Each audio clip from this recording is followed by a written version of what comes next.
Andhra Pradesh building penalisation scheme అంటే BPS గురించి కొన్ని ముఖ్యమైన విషయాలు చూద్దాం. మీ ఆస్తికి సరైన పర్మిషన్లు లేవా? అయితే ప్రభుత్వం మీకు ఇంకో మంచి అవకాశం ఇస్తోంది. అదేంటంటే సరైన పత్రాలు లేకుండా కట్టిన బిల్డింగులను కొంచెం ఫీజు కట్టి లీగల్ చేసుకునే బీపీఎస్ స్కీమ్ గడువును మళ్లీ పొడిగించారు. సరే, దీని గురించి మీరు తెలుసుకోవాల్సిన రెండు ముఖ్యమైన పాయింట్లు ఉన్నాయి. మొదటిది డెడ్లైన్.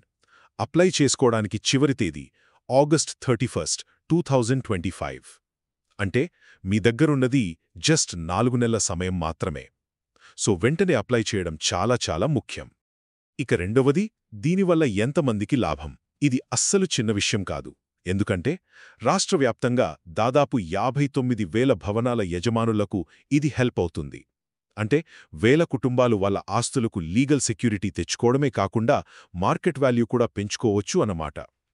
ఒక్క మాటలో చెప్పాలంటే సరైన అనుమతులు లేని భవనాల ఓనర్లు తమ ఆస్తుల భవిష్యత్తును సెక్యూర్ చేసుకోవడానికి ఇదొక ముఖ్యమైన టైం సెన్సిటివ్ అవకాశం.